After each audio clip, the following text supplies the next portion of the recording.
They didn't get to war. They got a good skirmish at times. Definitely some exciting engagements. Some nice pocket work. They planted their feet. After 12 rounds, we go to the scorecards. Here are your score totals. Judge at ringside, Jesse Reyes, has the bout 117-111 for Santa Cruz. Judge Max DeLuca has the bout 114-114, a draw. And Judge Steve Morrow has the bout 117-111 for your winner by majority decision, Leo El Famoso Terremoto. I think he won the first fight. If you don't know, the second fight is official. What's the exact date again? It's happening in June. I believe it's June the 9th, right? I believe it's June the 9th. Yeah, June the 9th, 2018. It's going to be in the Staples Center. And basically, Leo Santa Cruz, 34-1-1, if I'm correct. Yeah, 34-1-1 with 19 KOs. He's the WBA Super Champion at 126 pounds. Abner Mares is the WBA World Champion at 126 pounds, 31-2-1. Now, the issue I have with this fight is, yeah, the first fight was good. Yeah, the first fight was highly viewed on ESPN. The thing is, by the time they step into the ring, it'll be 3 years. You know, it just seems a little, it just doesn't seem to have the same, pop as it used to. Leo Santa Cruz versus Abner Mares too.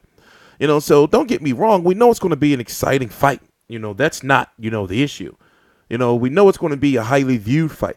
That's not the issue. But I just hope that after this, especially the fact that these guys have been around so long, and you can consider this the prime of their careers. I've been covering these guys since 2010. When you look at the 126-pound division, which I'm going to go look at, let's go back to the first fight. A lot of people was giving Leo Santa Cruz shit back then because he was fighting nothing but sparring partners on Mayweather undercards and shit like that. Then this Abner Mares fight finally comes along. Then he goes and fights Kiko Martinez. People were like, okay, all right, Kiko Martinez, respectable name, but Cole Frampton had beat him before. And then he goes on to have these two back-to-back fights with Carl Frampton, and then, after having this steam in this year and a half span from August the 29th of 2015 to January the 28th of 2017, around this time, the WBA had ordered Abner Mares and Leo Santa Cruz to fight because at that point in time, Abner Mares had beat Jesus Cuellar. So they had ordered them to fight. I did a video on it. They ordered Leo Santa Cruz, Abner Mares rematch in March of 2017. Here we are. The fight's not going to take place until June of 2018. So as I was saying, you had Leo Santa Cruz, who had this nice run here, great momentum, and then he goes and fights Chris Ovalos, another guy who lost to Carl Frampton on the same card. They had Abner Mares versus, I forgot the guy's name, Horacio Gutierrez or something like that. What's his guy's name? Andres Gutierrez. And the issue with that was that both him and Leo Santa Cruz fought on the same card. Now, from my understanding, the issue that they were having was obviously over money. It's always over money, right? So instead, these guys fought in separate bouts in a fight in a card that wasn't too well reviewed or well viewed, but nonetheless, now, it's going to be 8 months later, we're finally getting these guys, fighting in the ring. It just seems a little too late to me. I'm sorry. But once again, is it really too late if the fight's going to sell? I just hope that they do a little more, in promos and to promote this fight, because let's face it, Leo Santa Cruz is a nice guy. He doesn't sell fights outside of the ring. You have to rely, on his team to do that. Abner Mares, nice guy, don't sell, too many fights outside of the ring. So let's go look at the rankings. Now, the 126-pound division has a lot of good fights. For example, you have Abner Mares versus Leo Santa Cruz. You have Lee Selby versus Josh Warrington over in the UK. Very big fight. You have Oscar Valdez, who's fighting Scott Quigg down here. You have where's he at? Carl Frampton taking on Nonito Donaire. And then the winner of Carl Frampton versus Nonito Donaire, they're trying to get them to be the mandatory for Valdez versus Quigg winner. Then you have Carl Frampton, who wants another shot at Leo Santa Cruz. You got Leo Santa Cruz obviously fighting Abner Mares. And then you have this guy, Gary Russell. We don't know what the hell he's doing, who's mandatory is Jojo Diaz, who has a fight on February the 22nd.